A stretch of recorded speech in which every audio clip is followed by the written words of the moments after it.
Pocos asuntos hay tan apasionantes y al mismo tiempo tan controvertidos como el que se refiere a la presencia de objetos volantes no identificados. Miles de personas, tal vez millones, en todo el mundo aseguran haberlos visto alguna vez, incluso algunos afirman haber mantenido contacto, encuentros con ellos mismos. Su presencia en algunas ocasiones ha sido tan evidente y tan numerosa que los medios de comunicación la han calificado de oleadas de ovnis. Pero casi con el mismo fervor con que los creyentes defienden su existencia, los incrédulos o los escépticos la niegan.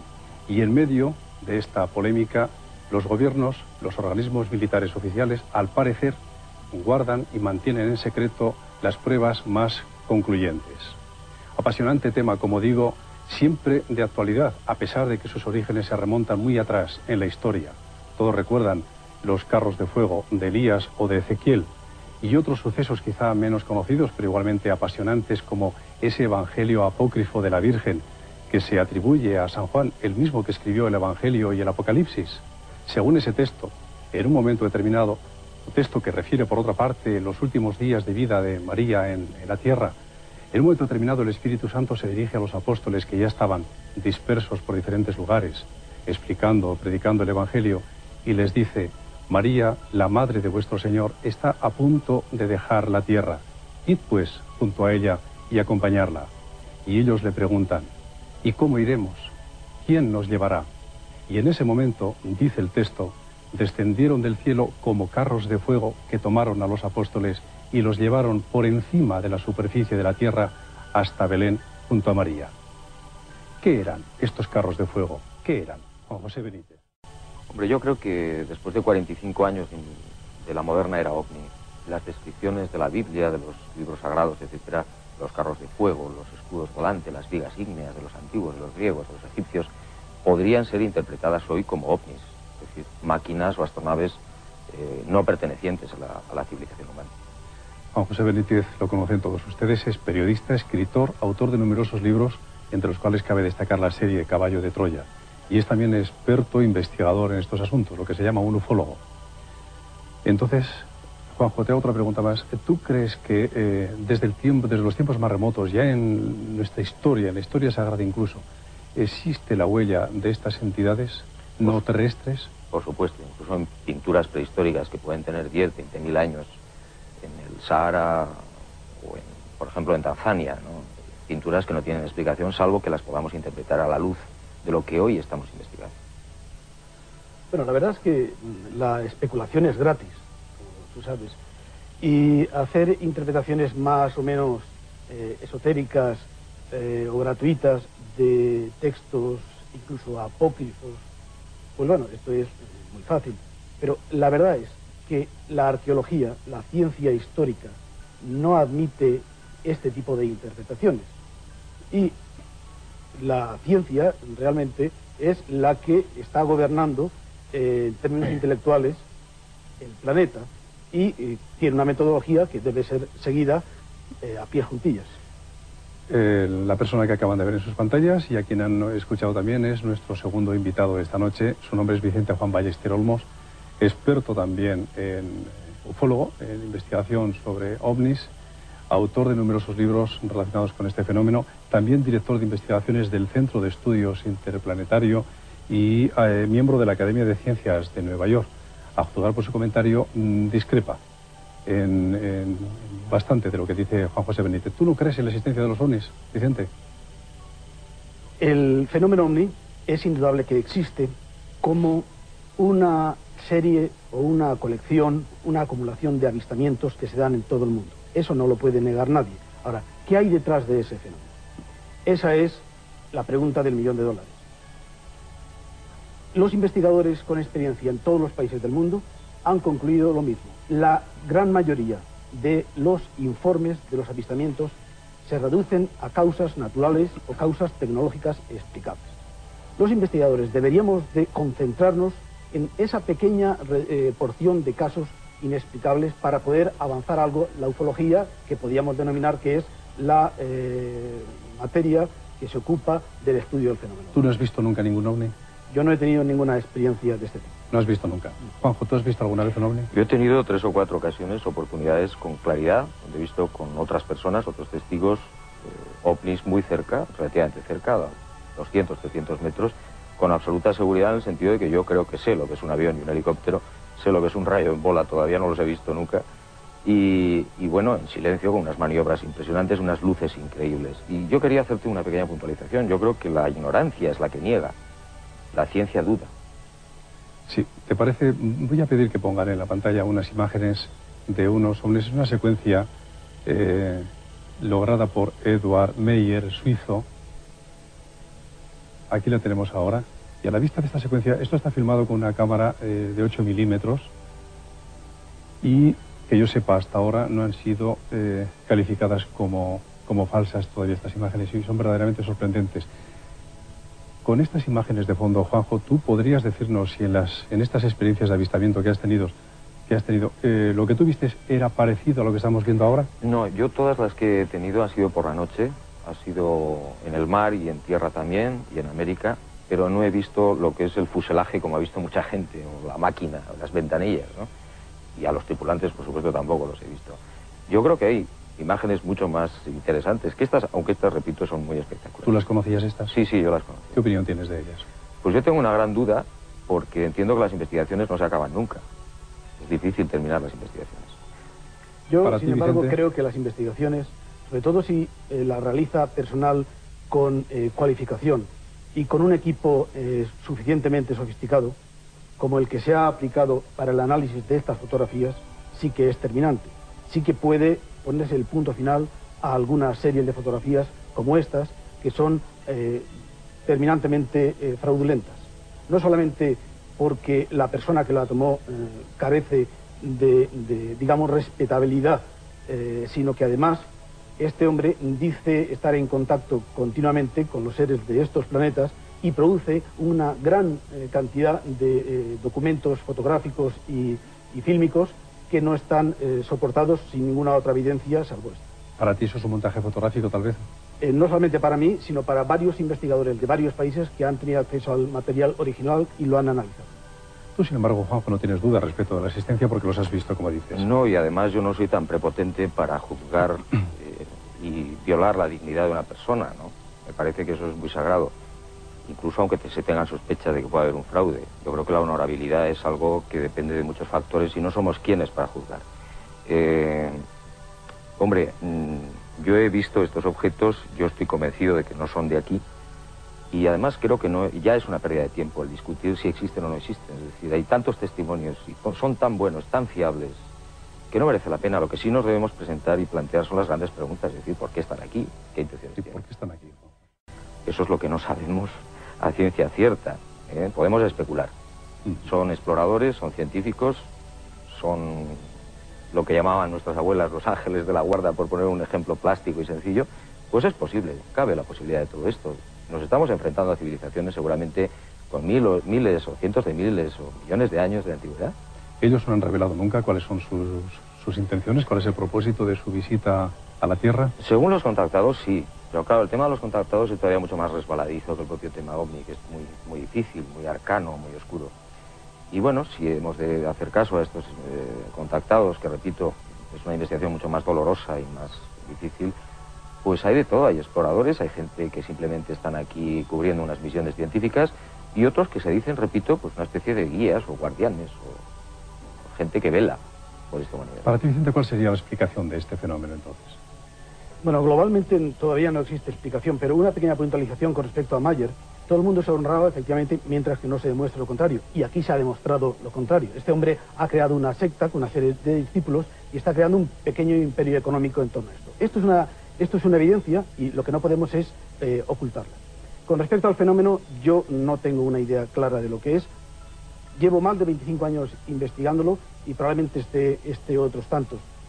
Y lo único que digo como cosa cierta es que debe de usarse las herramientas de la metodología científica en lugar de la especulación libre. ¿No estás de acuerdo, Juanjo? No, en absoluto. De todas formas, el debate, si te parece, lo podemos abordar un poco después. Ahora tratamos en este bloque de dar información a nuestros espectadores acerca del fenómeno. Te pregunto también ahora a ti, ¿De dónde pueden venir ellos, Juan? Pues hombre, los orígenes, si tenemos la mente un poco abierta, que es lo que creo que tiene que tener la ciencia, repito, es algo que duda, que no niega por sistema. Negaban los Torquemadas, que quemaron a Miguel Servet, por decir que circulaba la sangre, ¿no? Pues puede ser la galaxia, pueden ser otras galaxias, pueden ser otros mundos desconocidos y paralelos. Nosotros, a mi abuela, si le hubieras dicho que había una máquina que se llama un fax, pues no te hubiera entendido. Y han pasado 70 años. ¿Pueden venir del interior de la Tierra también? Eso ya me cuesta más trabajo, sinceramente. Me parece más fantástico incluso que la propia hipótesis de la procedencia no humana, extraterrestre. ¿Tú qué opinas, Vicente, de esa posibilidad de que exista vida en el interior de la Tierra y puedan manifestarse en esta forma que comentamos? Hombre, yo creo que si tú le haces esa pregunta a cualquier geólogo, te dirá que es una absoluta imposibilidad. Es como la hipótesis extraterrestre. Bueno, la ciencia naturalmente que es abierta. Lo que ocurre es que la ciencia tiene sus paradigmas y se tiene que avanzar a través de ese camino. La astrofísica impone unas gravísimas dificultades a la traslación de objetos desde otros sistemas solares, y a eso debemos de atendernos. Vamos a ver otras imágenes de otros ovnis también, Juanjo. Te pregunto, ¿qué tipo de energía puede impulsar estas son fotografías, qué tipo de energía puede impulsar estas naves? Me estás preguntando como si yo fuera un extraterrestre. No, ¿quién sabe? ¿Quién sabe? Te aseguro que no.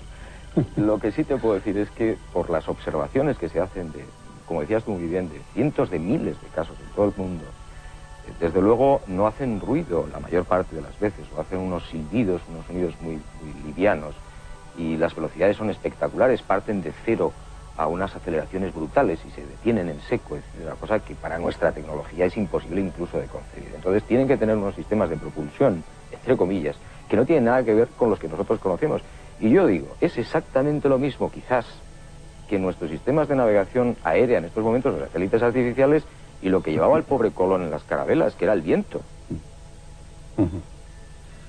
Vicente, ¿tú crees que esto, lo que sea, puede venir del futuro? Bueno, realmente yo estimo que no hay ninguna razón clara para poder opinar esto.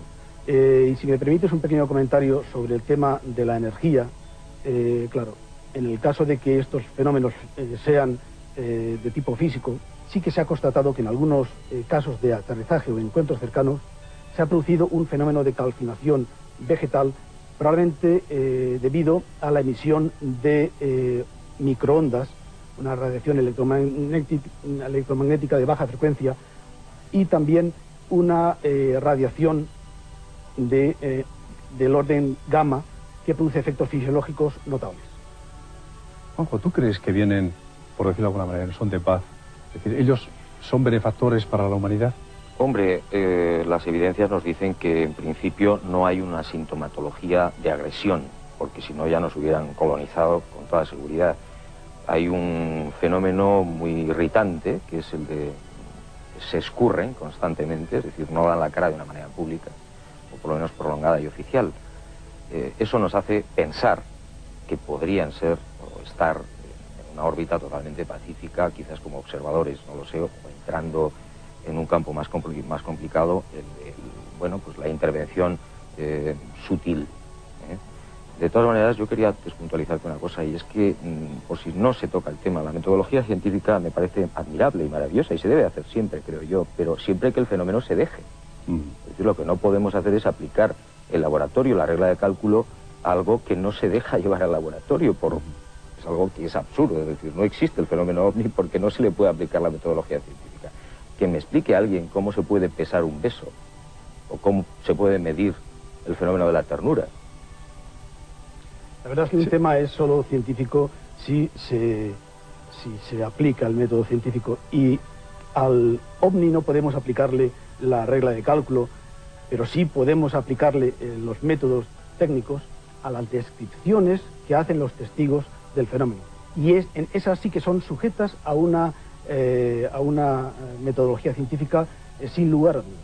¿Qué se pretende descubrir detrás de esas explicaciones? Pues lo que pretendemos es saber qué hay detrás de la realidad del fenómeno. ¿Existe un fenómeno nuevo para la ciencia? ¿Es un fenómeno sociológico? ¿Es un fenómeno natural de alta energía? es una nave extraterrestre, en último término, lo que buscamos es saber qué es el fenómeno, no negarlo a pies juntillas a priori, en absoluto. De todas maneras, ¿no te atemoriza algo esa rigidez en la observación, el análisis, cuando uno puede recordar muchos casos a lo largo de la historia, y Juanjo ha recordado uno muy brevemente, muy recientemente, el de Miguel Servet, como fue condenado, precisamente porque dijo que existía sangre en el cuerpo y que circulaba? ¿No te hace temer esto, que un excesivo rigor nos puede conducir ahora a posturas de intransigencia que impiden ver quizá una parte de verdad que hay detrás de todo aquello? Yo creo que no, yo creo que simplemente con la metodología científica lo que nos permite es profundizar mucho más en el examen de los casos. Yo creo que hay que hacer una puntualización. La metodología científica la utilizamos todos los investigadores que somos honestos, porque la ciencia lo que es el conocimiento exacto de las cosas. Para eso no hace falta ser ni titulado ni no titulado, para no entrar en esa verbena. Una pregunta, se ha hablado a veces de supuestos secuestros atribuidos a extraterrestres, secuestros de seres humanos, quiero decir, y a determinadas manipulaciones realizadas con ellos. ¿Qué sabes tú de esto, Juanjo? Yo tengo bastante información porque me muevo desde hace muchos años, salgo a las carreteras, cosa que no hacen otros, y tengo información pues de primera mano de testigos que no quieren dar incluso su identidad, de toda fiabilidad, gente de mucha categoría profesional, que aseguran que han estado dentro hablando, por ejemplo, en inglés correctamente y en otros idiomas, incluso el natal del testigo. Y me merecen toda confianza. ¿Cómo han reaccionado los seres humanos después de esta, digamos, exploración? Pues mira, es curioso, depende muchas veces del nivel mental y espiritual de las personas. Las personas que generalmente tienen un menor nivel, no me gusta la palabra cultural, pues suelen tener menos shock. Las personas que tienen lo que están de forma estándar, entendemos, por una mayor cultura, pues suelen tener una introversión, suelen tener un cambio radical más hacia la espiritualidad, más hacia la humanidad. Nos lo van a contar ellos mismos ahora, porque con nosotros en el plató hay dos invitados que nos van a narrar su propia experiencia de encuentro con esos seres. Volvemos enseguida, después de la publicidad.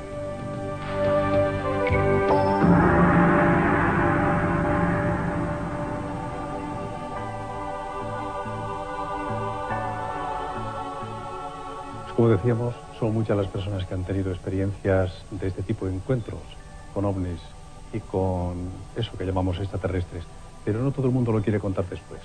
Sin embargo, esta noche tenemos en nuestro programa dos personas que van a contar su experiencia. El primero de ellos se llama Bruno de Aquino, es arquitecto de nacionalidad mozambiqueña y es diseñador. Él nos va a contar lo que le ocurrió.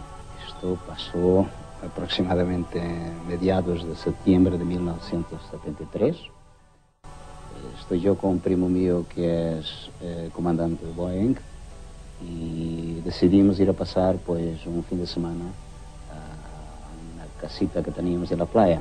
Estamos en la capital, esta casa pues está a 125 kilómetros de donde estábamos. Hemos visto la última sesión de una película, vamos, la última sesión del cine, cogimos el coche y sin despedirnos de nada, que esto es una casualidad, porque me gustaría reiterar esto, porque sin despedirnos de nada y sin que nadie supiera donde nosotros estábamos, entonces hemos cogido el coche y nos hemos metido en carretera. Pasamos por casa, cogimos bañadores y nos metimos en carretera. Después, y hay que llamar la atención también que las carreteras ahí normalmente son carreteras de muchos kilómetros y los pueblos están más distanciados que aquí. Carreteras en Mozambique. En Mozambique. Y entonces, pues se da la casualidad que en esas carreteras pues es fácil pues prever los coches que vienen y que van, porque por la noche a las 2 de la mañana, 3 de la mañana, pues los clarones de los faros de los coches pues se ven venir.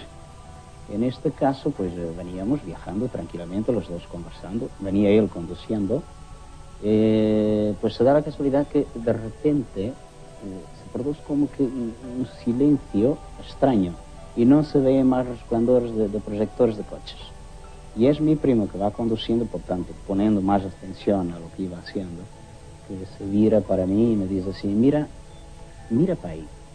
Y este es el parabrisas, es un Renault 8, un coche normal, y mira para ahí. Y entonces, sobre el parabrisas y del lado derecho, hay una luz que es como una pelota de fútbol, para decir más, es una pelota, una real pelota, que es totalmente blanca y de una luz, de una blancura que la verdad yo además por profesión nunca la había visto, ¿no? Digamos, por el resplandor de esa luz.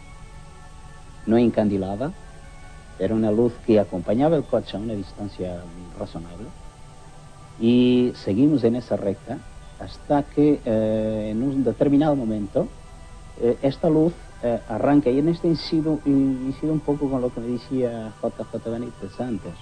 La velocidad por la que ha pasado esta luz, digamos, del arranque de esa luz, de la velocidad de aquí hasta la velocidad que ha alcanzado, pues es de una rapidez que, insisto, no he visto helicópteros, no he visto aviones, no he visto nada que se pudiera mover con esta rapidez. Esto, pues hace este gesto, hace esto, y se nos para a unos kilómetros, vamos, a unos 500 metros o algo así, delante del coche en plena carretera. Todo el ancho de la carretera, y esta pelota, insisto... ¿Era como una esfera? Era una esfera. ¿Qué diámetro más o menos calculas que podía tener? El ancho de la carretera. ¿El ancho de la carretera? El ancho de la 8 carretera. metros, 10 metros. Sí. O más, un poquitín más quizás, más. ¿no? Esta pelota enorme, blanca, muy blanca, eso sí, que me recuerdo, insisto que eso pasó en 73, muy blanca, no permitía que las luces del coche pues la traspasaran y tampoco nos encandilaba. ¿Y en el coche notasteis alguna cosa? Sí, el coche de repente pues empieza a hacer una intermitencia de luces, bajan todas las luces, se pierden los mandos del coche en el sentido de que el motor deja de funcionar y en cierta medida pues nos íbamos a estrellar contra esa pelota. Y cuando estamos bastante cerca, cuando estamos muy cerca de la pelota, vamos muy cerca, unos 100 metros, unos metros, esto, haz esto, sí, para arriba. ¿Verticalmente? No, en diagonal para la derecha. Sí.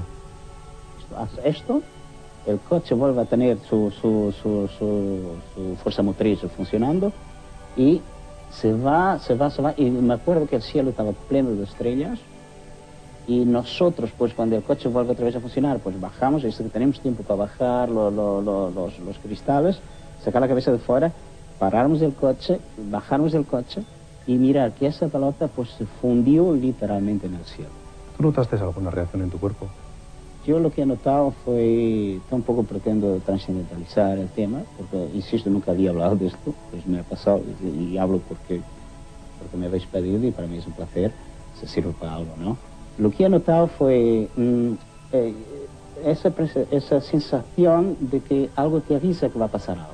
¿Entiendes? Tú vas tranquilamente charlando con alguien y de repente hay un silencio, parece que la naturaleza te avisa de algo. Y he notado eso, que es algo trascendental, eso sí. Pero tampoco pretendo ser místico con esta cosa, ¿no? Es una historia. También nos acompaña otra persona, su nombre es Ventura Muñoz. Y tiene muchas experiencias, todas ellas insólitas, aunque esta noche por brevedad le vamos a pedir que nos cuente cómo es su relación con estas naves y con estos seres. Cuenta. Bueno, buenas noches. Mi experiencia empezó en el año 1968, parecido a lo que acabas de contar. Yo me iba antes a correr con los coches y una noche el coche iba yo en dirección a Somosaguas y empezó a papadear las luces y se paró. Entonces no le di importancia, pero entonces yo acudí a la Ballena Alegre, donde se reunía un grupo de Fernando Sesma, a Descanso y más gente del tema de OVNI, ¿no? Entonces al comentarlo dice, pues eso es que había una nave cerca que te la para. No lo di, entonces volví otro día y me volví a correr el fenómeno. Entonces llevé el coche a un electricista, el que me preparaba el coche, y le revisó y el coche no tenía nada. Entonces una persona del Lyon me dice, cuando se te paguen las luces, no toques el coche. Si son ellos, se arrancará solo. Entonces empezaron a fallar las luces y se paró. Entonces yo me quedé quieto dentro y a los 6 minutos el coche se puso en marcha solo. Entonces ahí ya empecé yo a buscar y ya vino todo seguido, ¿no? ¿Qué es lo que vino? Cuéntanos lo que vino. Pues vino el encuentro con las entidades, o sea, lo que yo llamo hermanos, lo mismo que ellos me llaman a mí, y fue en el año 68 el primer contacto que tuve con un ser de ellos. ¿Lo vistes? Sí, le vi, vamos, a esta distancia. Como nos ves a nosotros en este momento, sí. ¿Cómo era él? Bueno, tienen una belleza algo fuera de lo común, muy guapos, vienen a tener una altura de 2 a 2,60. Son seres del tipo andrógeno, no sabes si son hombres o mujeres. Llevan unos caballos, los cabellos son plateados, tirando al platino. Descansan por encima de los hombros. A veces aparecen con los monos, muy ajustados, tipo lastes. Suelen ser de color azul o verdoso o escamoso, de color plata, o si no con las túnicas parecidas a las que lleva Cristo, las que llevaba Cristo en su época, blancas. Y si los ves por la noche, emiten luz, todo el cuerpo emite luz. Ventura, ¿y por qué esa experiencia? ¿Por qué se No sé, presentaron debían de ver que les estaba buscando y al cabo del tiempo, pues se han presentado? Se presentaron. ¿Y qué es lo que te dicen o qué te han dicho? Bueno, mi vida cambió, pasé muchas cosas, de todo lo que puedes imaginar que la gente se mete contigo y tantas cosas, pero bueno, yo ya he pasado de eso. He tenido muchas cosas con ellos, muy espectaculares, y ahora, en la actualidad, pues a partir del año 84, ya tuve el primer guía, que me lo comunicaron. Tengo 2 guías, uno, el guía como si fuera el ángel de la guarda, el guía espiritual es de aspecto felino, la cabeza es de león y el cuerpo es humano. ¿Así es como tú lo ves? Sí, es así, es impresionante. Oye, ¿y hablas Ese con se él? llama Thor. Se llama Thor. Y el otro, el que está más bien tipo conmigo siempre, ese es Lin. Que le suelen llamar mucha gente, bueno, Eugenio Siracusa creo que ha contactado con él y le conocen por el justiciero. Ventura, ¿tú hablas con ellos con la misma naturalidad con que estás hablando conmigo ahora? Sí, igual. ¿Y ha cambiado tu vida en alguna medida desde que empezaste a vivir esta experiencia? Sí, ha cambiado, vamos. ¿En qué? Últimamente ha cambiado. El día 19 de diciembre del año pasado, estando en las montañas detrás de Garabandal, a las 12 del día se me presentó la estrella de David. Entonces ellos me anunciaron que eso era muy importante para mí, porque anunciaba la venida de Cristo y el despertar del Cristo interno que llevamos todos dentro. Que unas personas le tienen dormido y otras le tienen despierto. ¿Y eso se traduce luego en determinadas capacidades? Sí, bueno, me han dado unas cualidades en el que sano a la gente solamente con tocarles con un dedo. Antes no sanabas. Nada. Y desde hace un tiempo a esta parte sanas. Sí. ¿Qué tipo de sanaciones haces? Bueno, ahora no las quiero volver a hacer. He sacado a 4 personas de coma profundo, pero ahora eso no lo quiero hacer porque ellos me tienen para otras cosas más importantes. ¿Tú has sacado a 4 personas que estaban en estado de coma profundo? Sí. ¿Simplemente con tu presencia o imponiendo tus manos? Con tocarles aquí. Tocándoles ahí. Con este. Y todo eso que tú haces es siguiendo instrucciones de tus guías. De ellos, les pido permiso a ellos, si ellos me autorizan, lo hago. ¿Tú crees que su presencia entonces es benéfica para los hombres? Yo creo que sí. Para ti lo es. Para mí sí. Por lo menos al ver la estrella de David, rencor que podía tener hacia ciertas personas se me ha quitado. Ahora todo lo que siento es amor hacia las personas. Tú tienes varios hijos. ¿Cómo viven ellos esta experiencia tuya? Bueno, no les gusta comentarlo y si alguien se mete conmigo pues reaccionan muy fuertemente. Pues ya lo han oído, amigos.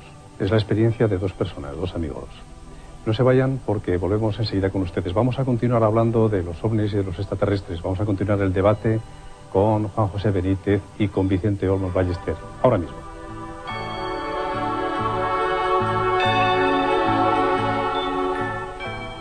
Si el fenómeno ovni se remonta, como hemos dicho, tantos siglos atrás, imagínense ustedes la cantidad de casos tan numerosos, que sin duda los hay.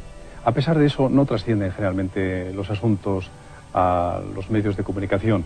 Por el contrario, existe la creencia sostenida, cuando menos por algunos investigadores, de que los gobiernos y en concreto los departamentos militares correspondientes guardan celosamente la información y en muchos otros casos hasta la manipulan.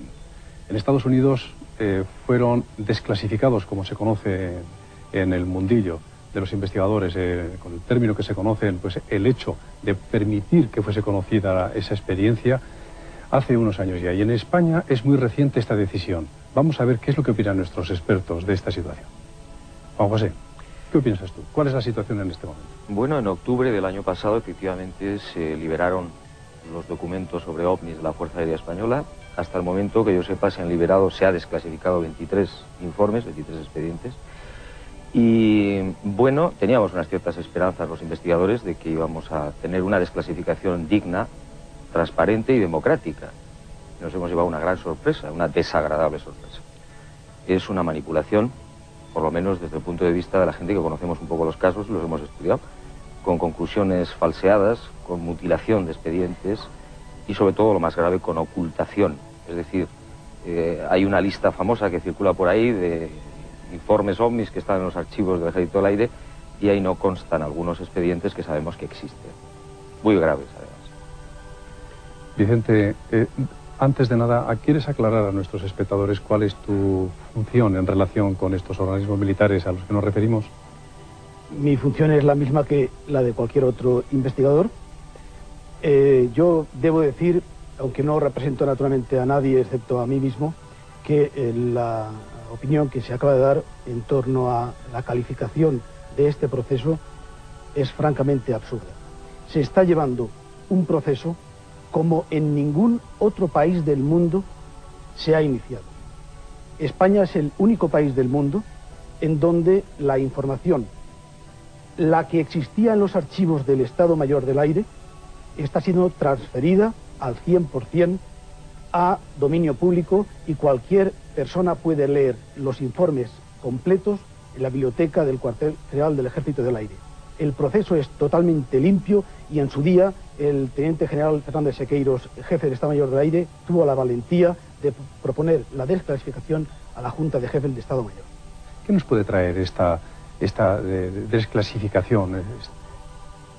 Bueno, yo creo que aquí se está usando la demagogia, porque realmente cuando uno lee los informes y conoce las conclusiones, hay que ir a casos concretos. Y entonces, pues uno se encuentra con que de los 23, 14 de estos expedientes son globos franceses, rayos en bola, el planeta Venus, reflejos luminosos. 7 no se disponen de datos suficientes para hallar una explicación justificativa del fenómeno, muy interesante. Y 2, menos mal, fenómeno no habitual. Bueno, cuando se documenta uno sobre algunos de estos casos, por ejemplo, los globos franceses, los globos meteorológicos, en los informes se habla de que en el 15 de mayo, por ejemplo, del 68, el 17 de mayo del 68, hay 2 casos muy importantes con intervención de cazas. Aviones de combate, un avión civil, los radares militares que captan una serie de objetos en el cielo de día. Entonces, en aquellos momentos, los informes que se hacen en la defensa tienen la suficiente honradez para decir, señores, no sabemos lo que es.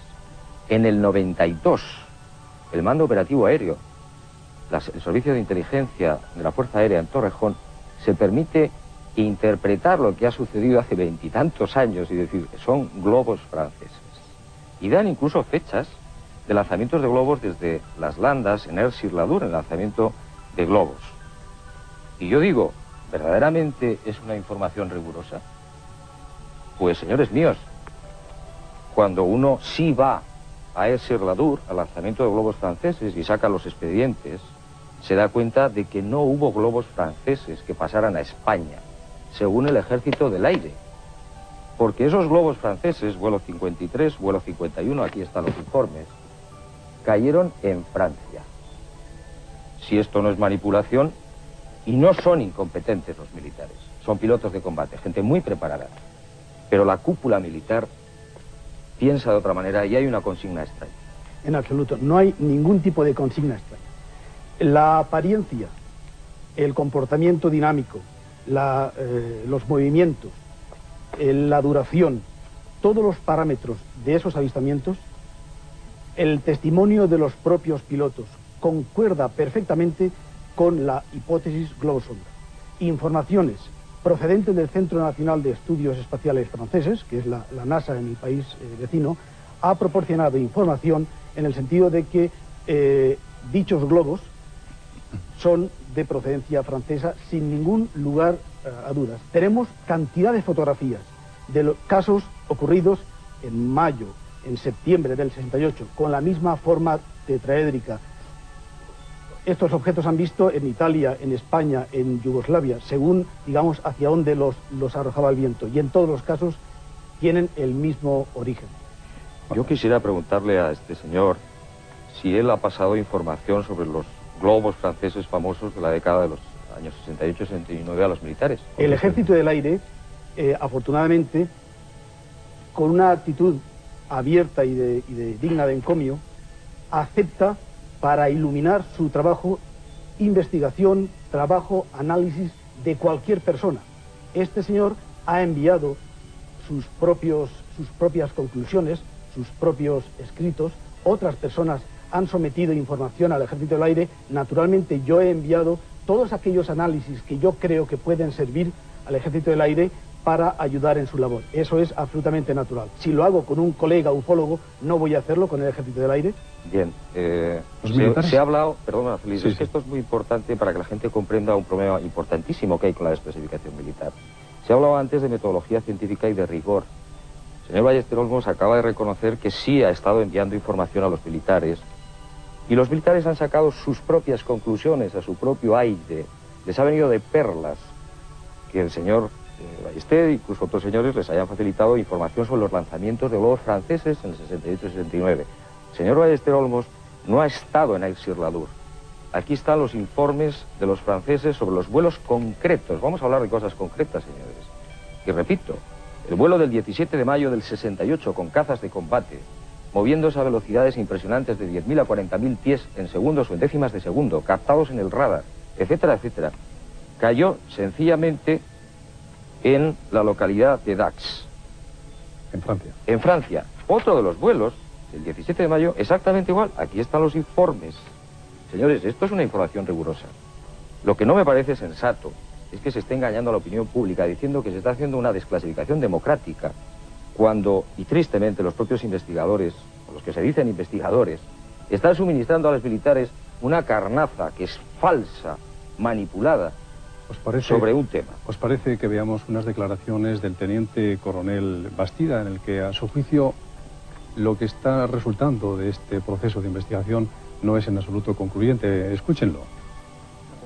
O sea, la definición del contenido del archivo yo creo que es la más exacta, es no concluyente. Hay casos, avistamientos, informes que se han hecho, ninguno desde luego que pueda demostrar de forma fehaciente que estamos ante un fenómeno con una inteligencia, una voluntad detrás, o algo que trate de naves de origen extraterrestre. Juanjo, ¿has oído? El señor Bastida, con quien me une una cierta amistad, y yo comprendo que no todos los militares opinan igual, tenemos que aclarar esto, pero la cúpula militar, por las razones que sea, ha decidido que la mayor parte de los informes que se están desclasificando sencillamente se les dé una explicación lógica y convencional. ¿Por qué? Esa es otra historia. Pero cuando uno estudia los informes de verdad, se da cuenta de que son insostenibles. Insostenibles. Y nuestro buen amigo Ángel Bastida, pues bueno, yo lo siento mucho, pero comprendo que está cumpliendo órdenes. En absoluto. No hay evidencia de ningún tipo de orden en este sentido. Al contrario, hay una evidencia histórica de que el tema OVNI ha sido absolutamente marginal para el Ejército del Aire durante todos estos años. Solamente la presión de los investigadores, entre otros yo mismo, ha hecho que se decidan a someter al público toda la información. Y como he dicho antes, toda la información, todos los papeles que hay están siendo vertidos al público. Y voy a decir una cosa, en sus análisis son menos conservadores que los investigadores, por lo menos de la escuela a la que yo represento. Nosotros también le preguntamos, quiero decir, un equipo de otra dimensión que se desplazó, le preguntamos al teniente coronel Rocamora acerca de si era posible colaborar, los investigadores privados colaborar con el ejército en ese intento de clarificación de los acontecimientos. Escuche lo que nos contestó. Que veamos, que el público vea que realmente no es un tema que, desde el punto de vista del Ejército del Aire, es un tema preocupante, porque no hay nada en contra de no es una amenaza para nuestras fuerzas aéreas, para la seguridad de nuestra soberanía nacional. Entonces, si necesitamos la ayuda de cualquier organización dedicada exclusivamente, como científicos que son y enterados en la materia, meteorólogos, físicos, o cualquier persona que tenga una categoría contrastada, en efecto, nos ayudamos de todas esas informaciones, por supuesto. Juanjo, sin embargo, tú dices que no tienes esa puerta abierta. No, yo no he dicho nunca que no tenga la puerta abierta. Yo he tenido muchas entrevistas también con los militares desde hace muchos años. En el año 76, el señor Galarza, un general, ya tuvo la amabilidad de facilitarme lo que fue la primera desclasificación real española. Lo que ocurre es que hay una serie de investigadores que, amparándose en una supuesta ciencia, en un organismo que prácticamente no tiene actividad, como es el CEI, y que parece ser que es una pantalla, pues están transmitiendo información que, repito, está sirviendo a los militares para su juego. Un juego absolutamente sucio, y lo digo y lo siento con toda el alma, tengo que decir la verdad. Aunque tengan muy buenos amigos en las fuerzas aéreas, que no tienen la culpa. Se está diciendo que no se han mutilado, que están íntegros los informes, por Dios. El caso del 4 de noviembre del 68, de un avión de la compañía Iberia. Bueno, tiene un tropiezo con un objeto que aparentemente parecen tres luces en cabina, lo ve la tripulación, lo ven varios radares militares y, oh sorpresa, cuando el Ejército del Aire lo desclasifica, señores míos, da de la transcripción del piloto del avión de Iberia, o de los pilotos con las torres de Barcelona, de Valencia y de los radares militares de Aitana y concretamente de Mallorca, un folio y no llega a folio y medio. Cuando yo hablo con el comandante Lorenzo Torres, le muestro la transcripción de sus conversaciones durante un montón de minutos con los 3 ovnis en el morro del avión, me dice, esto es inverosímil, está totalmente mutilado. ¿Dónde están las conversaciones mías con los radares militares? Censuradas. Aquí se están diciendo realmente barbaridades. Por ejemplo, decir que el CEI, que es un organismo privado, es una pantalla de algo. Bueno, esto es querer organizar un escándalo, porque probablemente eso es algo que atrae más la atención del público o vende más. Hay muchas pruebas que demuestran que la actitud de los militares es absolutamente abierta. Por ejemplo, en un incidente, el del globo sonda del 15 de mayo del 68, había una película que, después de tantos años, no se conserva en los archivos. Se han hecho esfuerzos increíbles para localizarla, desgraciadamente sin éxito. El último informe desclasificado no estaba originalmente en los archivos. Procede de una carpeta de la División de Inteligencia del Cuartel General del Ejército del Aire, que se ha descubierto hace pocas semanas y que enseguida se ha trasladado al MOA, y el MOA, naturalmente, esos informes están en proceso de desclasificarlos. Algunos de ellos pueden ser interesantes. En cuanto al 4 de noviembre, es evidente que se trató de un avistamiento de Venus, ya que existe una correlación perfecta entre la autovía que seguía el avión, con un azimut de 231 grados, y por otra parte la posición de Venus, que era de 235 grados. El piloto decía que veía un ovni, una luz, enfrente del morro de su avión, y justamente había una luz, pero era Venus. Vamos a ver unas imágenes también. En el mes de marzo del año 1979 en Canarias apareció esto que van a ver ustedes en pantalla. Y quiero conocer, Juanjo, quiero conocer vuestra opinión. ¿Tú recuerdas este suceso? Lo recuerdo muy bien porque, no como otros, yo estuve en Canarias mucho tiempo investigando y hablando con los cientos de personas que Quiero dejar muy claro una cosa.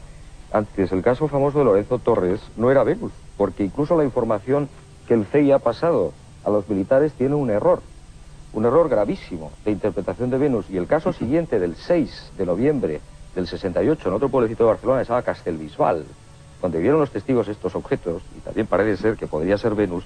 Estos hombres han hecho un mal servicio a los militares, porque han pasado la información de que el planeta Venus era visible a 10 grados, exactamente a las 19:30 horas local, cuando se vieron los ovnis.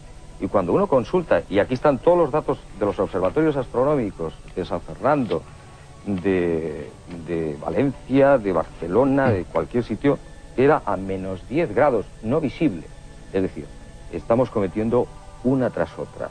Efectivamente, se está cometiendo un grave error, en este caso probablemente de horas. Los estudios astronómicos demuestran claramente que en esa dirección y en ese punto se encontraba el planeta Venus. Señores naturalmente, míos, ¿qué más quisiera yo? Menos 10 grados. ¿Qué más quisiera yo que encontrar evidencia de que hay algún fenómeno ovni? Probablemente entre los avistamientos y entre los informes militares hay algún caso importante, algún caso relevante. Lo que yo quiero es centrarme en los casos que no tengan explicación, desechando, digamos, toda esa basura observacional, para concentrarme en los pocos casos que puedan ser buenos, que probablemente los hay. Probablemente, ¿no estás seguro de que los haya? No, porque no. No has encontrado ninguno. No, es que no conozco el contenido de los archivos. No conoces todo. Pero hombre, por favor, ¿cómo puede usted decir que no conoce el contenido de los archivos cuando yo tengo aquí una carta del 2 de noviembre del 92, firmada por el general Chamorro, comandante en jefe del Mando Operativo Aéreo de Torrejón, al general Sequeiros, de la Junta de Jefes de Estado Mayor, en la que le dice que no es bueno que el señor Ballester Olmos y Plana, del CEI, hagan un contrato o convenio con el Ejército del Aire para poder trabajar en la desclasificación? Que realmente, dice el general Chamorro, pues llevaría a una mala imagen del Ejército del Aire. A cambio, se les facilitarán las copias de los informes una vez desclasificados, porque dice ustedes les han ayudado con una vez información. Les han ayudado con información. Es importante que ustedes han pretendido hacer un contrato laboral con el Ejército del Aire. No, en absoluto. Por favor, esta carta es del general Chamorro. No, eso es una tergiversación. Ofrecí en agosto del ¿Esto es 92, una tergiversación? Ofrecí en agosto del 92 una colaboración con el Ejército del Aire. Y de hecho, el Ejército del Aire le aplicó un procedimiento muy formal e incluso llegó a redactarse lo que podía ser un precontrato. Naturalmente, ni el CEI y sus colaboradores, ni el MOA pensaban en eso en absoluto. Se trataba simplemente de la posibilidad de poder facilitar información. Y se quedó en esto. El precontrato, naturalmente, quedó en agua de borrajas. Bien, vamos a resumir. Tu postura, ¿cómo ves la situación en este momento? La situación es muy brevemente, que por favor. Los investigadores estamos teniendo acceso a una información que hemos estado buscando durante años y donde podemos encontrar algo de valor, y el proceso del Ejército del Aire es absolutamente impecable. Juanjo, ¿qué opinas tú de la situación? Pues que los están tomando el pelo de forma miserable, y que es más, yo tengo aquí, y lo ofrezco en primicia, una documentación oficial del Ejército del Aire que nunca saldrá a la luz. ¿Qué dice esa información? Esta información es un caso del 27 de julio del 75 en un radar de Alicante, un caso que este señor conoce perfectamente. Aquí están los informes oficiales. Este caso no saldrá nunca a la luz como otros, como no saldrá el caso de noviembre del 70 de 2 aviones de combate tripulados por los capitanes Sáez Benito y Carballo. Esos informes no están en los archivos oficiales. ¿Y por qué los tengo yo? Pues porque pueden estar en los archivos locales de unidades. Porque el problema de esto es que no toda la información generada durante estos 25 años en las diversas unidades ha subido el escalafón y ha llegado al Estado Mayor. Por eso es por lo que en noviembre del año pasado el Mando Operativo Aéreo comenzó una búsqueda intensa de toda esa información perdida. Y alguna de ellas se está recuperando. Otra está en archivos muy locales, difícil de encontrar. Pero cuando esa información llegue al Estado Mayor, y si este señor la envía allí, estoy convencido de que será desclasificada. Última intervención, Juanjo. Si efectivamente es cierto que hay no solamente una ocultación, sino una tergiversación de los hechos, ¿puedes decir a nuestros espectadores cuál sería la intención, con qué motivo se hace eso? Desde mi punto de vista, porque existe una consigna a nivel superior, que probablemente en ella no tengan la culpa ni siquiera los propios militares españoles, sino los norteamericanos, o quién sabe, porque no tiene sentido que informes clarísimos, donde se ve en radar, donde se ve de día, donde se ve los pilotos de combate a los ovnis con ventanillas y metálicos, no salgan a la luz. ¿Pero esa consigna qué sería? ¿De impedir que salga a la luz? No interesa, porque yo creo fundamentalmente que dejaría indefensa todo el aparato logístico de la defensa de todos los países civilizados. El contribuyente, nosotros estamos pagando los sueldos de los militares, no lo olvidemos. Podríamos pedir responsabilidades por la falta de eficacia en la defensa aérea. Bueno, amigos, ya lo han oído ustedes. No hemos llegado a ninguna conclusión. Tampoco era nuestra intención, sino simplemente hablar de un asunto, de un tema candente, de un tema que, a pesar de que se remonta, como decíamos al principio, siglos, milenios atrás, sigue siendo de actualidad.